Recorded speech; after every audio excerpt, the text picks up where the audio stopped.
Today I am going to be showing how to use some clay to create a face. So my clay might be a little bit different than yours, but it's also, I think what you have is also an air dry clay, so some of these things on the back are probably the same. See, it says it dries in 1 to 3 days depending on the thickness of the project, and also you can use a little water while you're working to dampen certain parts and hopefully let it work a little bit better, and that's to help with any cracking that happens. It will shrink a little bit and that can cause some cracking as well. Now this says you can paint it. I'm not requiring that you paint anything for this, and then if you have any leftover clay, you can put it into an airtight plastic bag, like a Ziploc bag, and you squeeze all the air out of it, and you can save it for later and create something else. So we're going to get started with our project.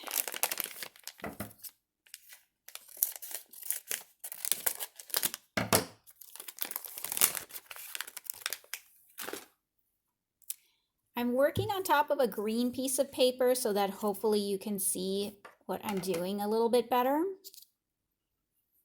And I've got a couple of things here to use to help me out, plus my hands. You can choose to use whatever you would like as a tool. Your hands, your fingernails, a pencil might also be useful to poke and get extra details in there. So it's coming here as a block, but I would like it to be an egg shape. I can push things in or I can take off certain parts. What I'm going to do, I'm going to choose to take off a few pieces, because then if I need these pieces later on, I can still use them.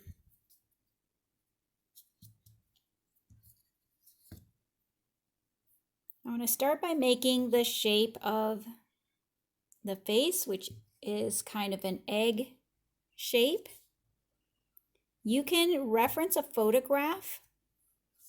You can use your imagination. For this, I find it's helpful to use a photo reference, because then you can think about where exactly the different parts are, and also the shape of the eyes and nose and mouth, because for each person those kinds of shapes can be a little bit different. Okay, so I'm going to press it a little bit to round it off so that it doesn't look as squared up on the sides here.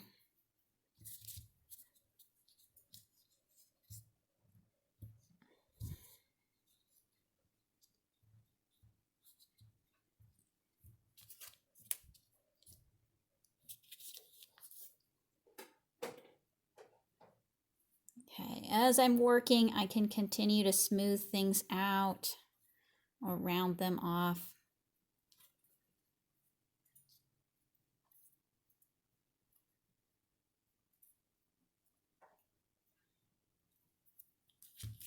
Okay, I'll take a little bit more off the chin here. Just feels a little pointy.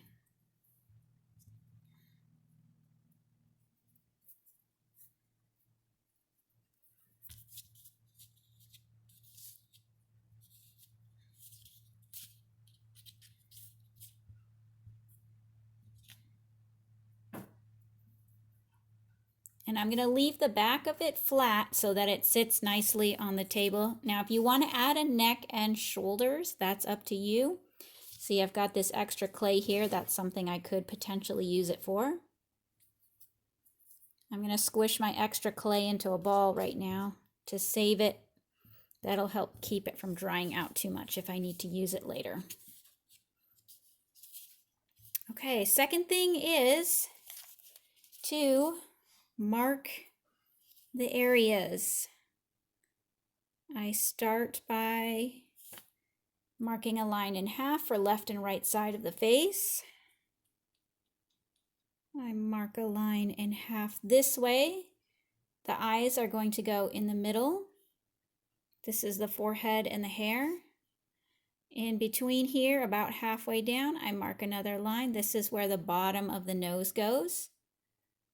So half, another half, and then a little bit closer to this line than this one, I mark another line. This is going to be where the mouth goes.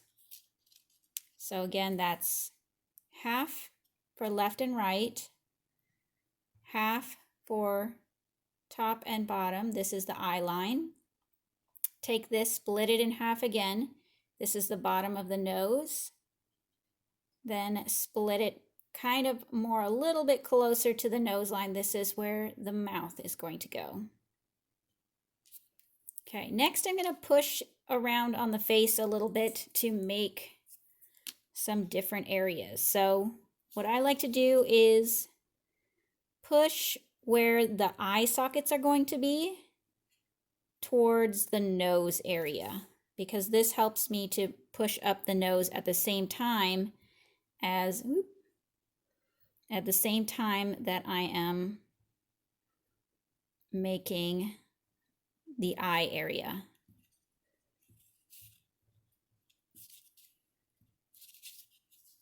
It looks a little bit angry.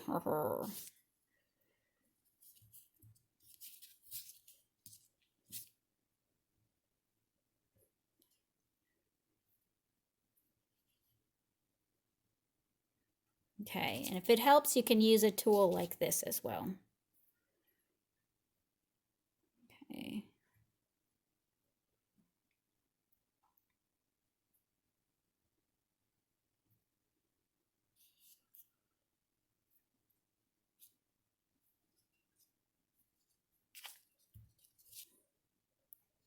Okay, and I'm going to push to kind of round the forehead. I'm leaving a little here for the hair, but I don't want the forehead to look too flat.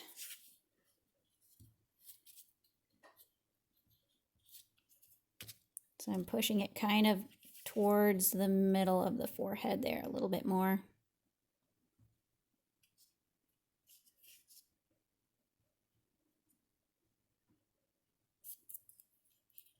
There we go, he's starting to look more correct. And I'll put a little less shadow on there so you can see that better.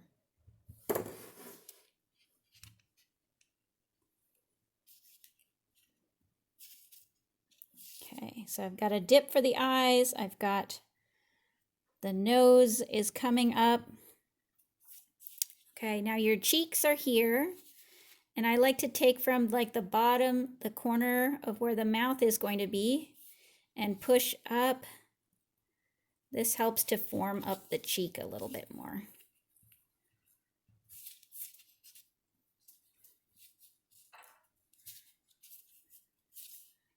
Okay, and then I press right under here a bit.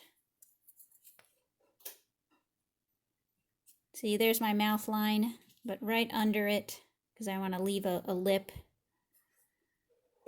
I get my chin to pop out more. Okay, if you don't want so much on your cheeks, don't press up as much. Or if you don't want it up here as much, if you want it more down here, then don't press it up, right?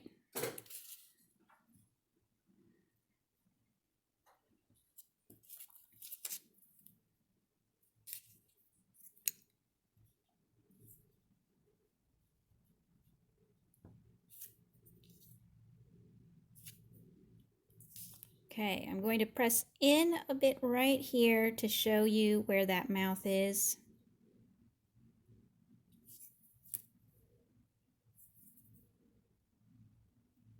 Okay, so we've got a good start, a good base for the head and face. There's something started for the hair, the forehead, the eyes, the nose, the mouth, the chin, the cheeks.